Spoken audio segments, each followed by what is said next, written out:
नमस्कार दोस्तों, मैं हूं डॉक्टर मनोरंजन साहू और आज हम डिस्कस करने वाले हैं national income accounting part 2।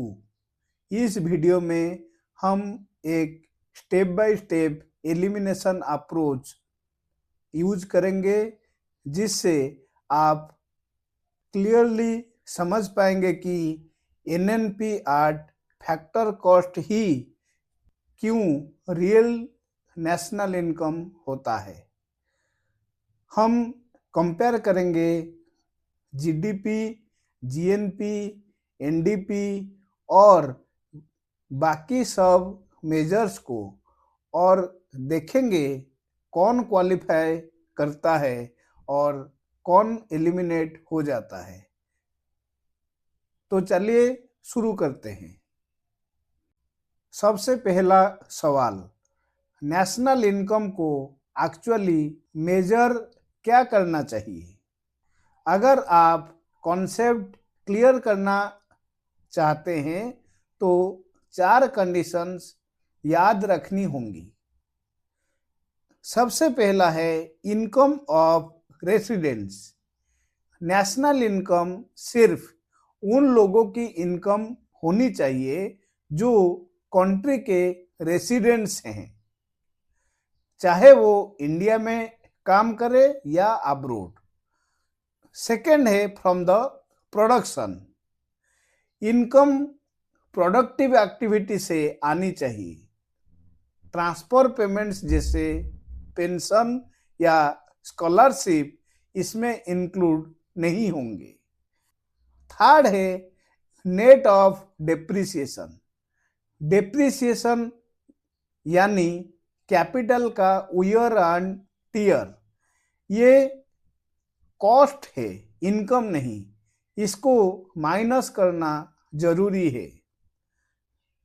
Fourth one is at actual earnings. हमें वो इनकम मेजर करनी है जो फैक्टर्स को एक्चुअली मिलती है, ना कि मार्केट प्राइस जो टैक्सेस की वजह से इन्फ्लेटेड होती है।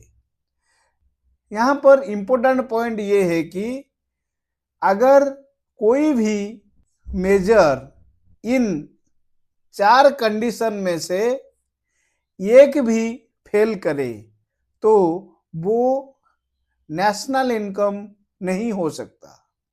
अब देखते हैं कौन पास होता है और कौन फेल।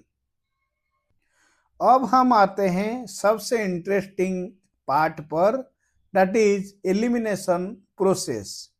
एक एक करके देखते हैं। सबसे पहला है जीडीपी। ये सिर्फ डोमेस्टिक कॉन्सेप्ट है, मतलब इंडिया के अंदर का प्रोडक्शन को ही ये इंक्लूड करता है और जो अब्रोड से जो इनकम होता है उसको इंक्लूड नहीं करता है, इसीलिए ये एलिमिनेट हो जाएगा। सेकंड है जीएनपी। ये नेशनल है लेकिन ग्रॉस है और डेप्रिसिएशन को इंक्लूड करता है।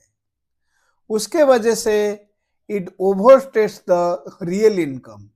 हमें पता है कि रियल नेशनल इनकम जो होगा उसमें डेप्रिसिएशन नहीं रहेगा, तो इसीलिए ये भी एलिमिनेट हो जाएगा। Third one is NDPR market price.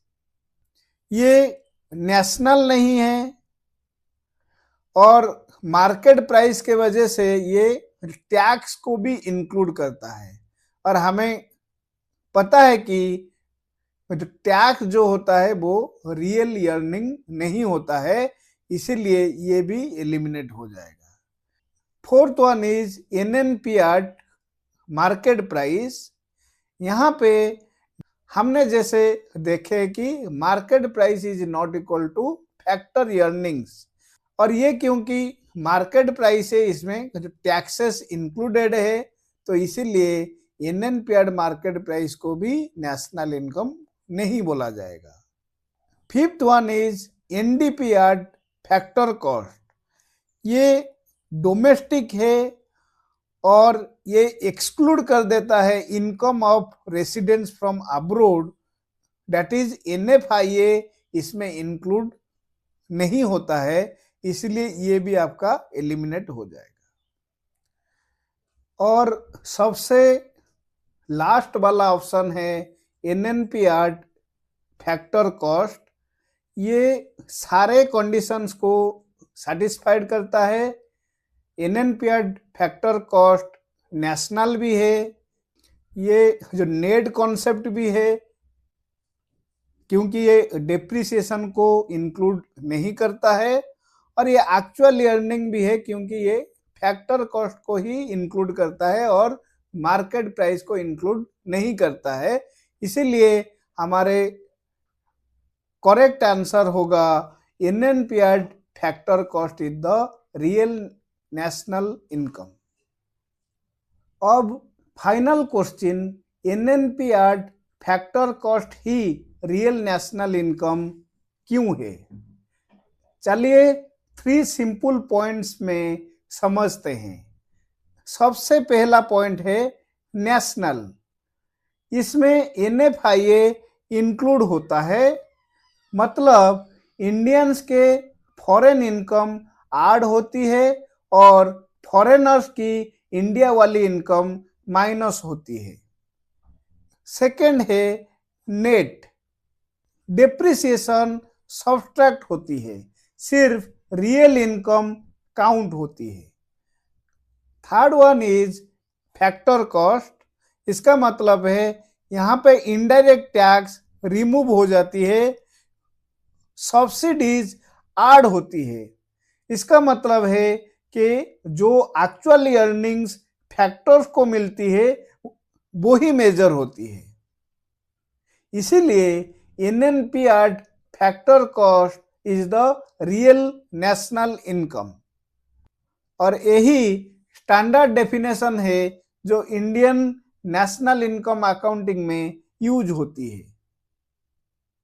तो दोस्तों, आज हमने एक लॉजिकल अप्रोच से समझा कि कैसे डिफरेंट मेजर्स को एलिमिनेट करके हम करेक्ट कॉन्सेप्ट तक पहुंचते हैं। अगर आपको ये एक्सप्लेनेशन हेल्पफुल लगा हो तो लाइक करिए, चैनल को सब्सक्राइब करिए और अपने फ्रेंड्स के साथ शेयर करिए। नेक्स्ट वीडियो में हम करेंगे MCQs on national income accounting, जो एग्जाम के लिए बहुत यूजफुल होगा। मिलते हैं नेक्स्ट वीडियो में। धन्यवाद।